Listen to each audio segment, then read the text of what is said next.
So Richie over here, Richard.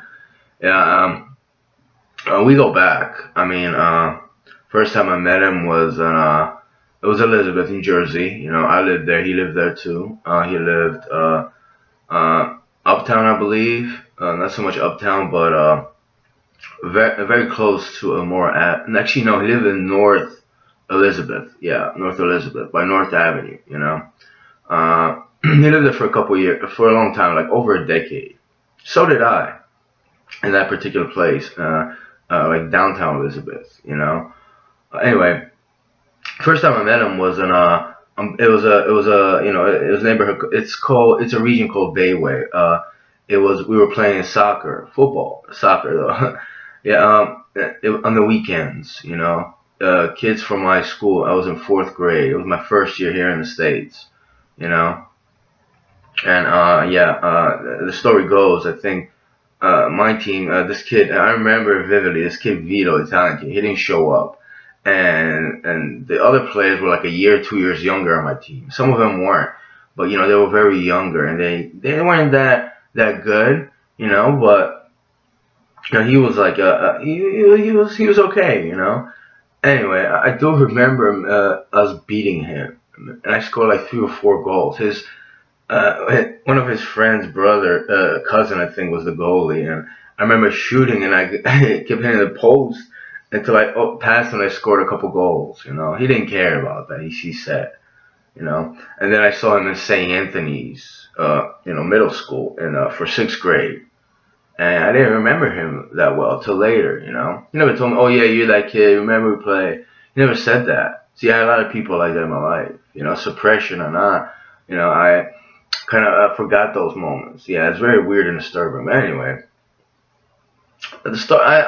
There's a whole lot to go here. You know, one of the last times I saw him was, and I know this guy from Ridiculousness from MTV. You know, he went to Elizabeth where there's not a shopping center wherever we have IKEA. You know, and there was a skating park there. I don't know why I went there with him. It was after something else happened. You know, I was distorted and I was like, oh, all right, well, let's hang out, this and that. I was very suppressed and hurt. I remember falling off a skateboard. I remember Big Black was being there, and I said, man, the concrete don't discriminate when I fell. And I saw that in his little MTV show saying the same thing. Like, where'd you hear that from? It's like, what the fuck is this, you know? Anyway, I could go on and on. After that little skating incident, I don't know if he wanted to do something or something like that. I don't know if he went to a club. It was corny too. There's a whole story behind that. But then, you know, he dropped me off home, and I made a joke about, you know, like there's a lot of them. Him and his friend used to call themselves CMF, crazy motherfuckers. That's what they called themselves. I made a joke. I don't know if it wasn't too hard. I said, you know, well, you know, because you guys go on IDs or something like that, fake IDs, you know. I was like 1 or 2 years older than them. It wasn't that serious. You know, so this idiot, I go into my house here in Rollway, and he starts peeling out in front of my house. You know, when I leave. I was like, what the fuck? And I didn't even see that or something. I just went in. My mom was just like, what is he doing? And I was like, well, you know, like, what do you want me to come to your house and like talk to you about that? Some other things happen, you know. He always used to call me a homo, which, you know, him and his friends have very homosexual tendencies. You know, that's that projection, you know. Because I ridiculed him, made fun of him a couple times for that, and it wasn't that serious or angry. Somebody else probably told him that they really were. Probably used the F word, faggots, and he probably got killed. Yeah, he wasn't lying. But anyway, after that ridiculousness, right? You know, that was one of the last times that I saw him. I saw him a couple more times. But there's Richie for you. Because in St. Anthony's, he used to brag about him and his friends from North Elizabeth, the CMF. Before they were called that, they used to go to a hotel and steal, like, you know, headphones. Back then we had with the wires. I don't know how much they were, like maybe $10, $15 or something like that. The hotel, they had a store and they would steal them and stuff. He would brag about it. That's Richie for you. And this is, you know, how he ended up a couple years later. Well, he was 26. I heard he spent like 5 or 6 months in federal prison. Four Elizabeth residents face between 5 to 10 years in prison, convicted for the indictment last week on charges they swindled an 80-year-old Westfield man. Authorities said last week. Yeah, him, his sister, Jacqueline, which I remember from in St. Anthony. I saw her once. Yeah, she was a little bit older. She was well developed. And his little wife, Lucia Haynes. Yeah, yeah. It says here $150,000. NewJersey.com. Yeah, it says nearly $250,000. I mean, the man, the guy was he was blind and he had Alzheimer's. They took advantage of him and his family to get power of attorney, get his checks, and just take money from his account. It's unbelievable. And Richie over here is in Jersey Cuts. He does haircuts. Yeah, last year he communicated with me. He told me to come over. We want to hang out. I said, I don't want to see you, man. I don't want to see you. I want nothing to do with you. That's probably why he said that. I could tell in the tone of his voice. Like, what am I going to see you for? To degrade you, make fun of you? Like, do you think I have time for that? I kind of would want to see that, but I want to see him for a lot of other reasons. Maybe I will make a couple of jokes out. I just want to see his face. I want to see where he is in life. And his little friend, Andy Madera over here. Yeah, they all give cuts, and that's Joey. I think it's Joey. He always had a bag of chips and stuff. Always like drinking a little juice and stuff. Like they're hanging out. Yeah. Where are they? There's Greg Tchaikovsky's Facebook page. That's not the one I want to look for.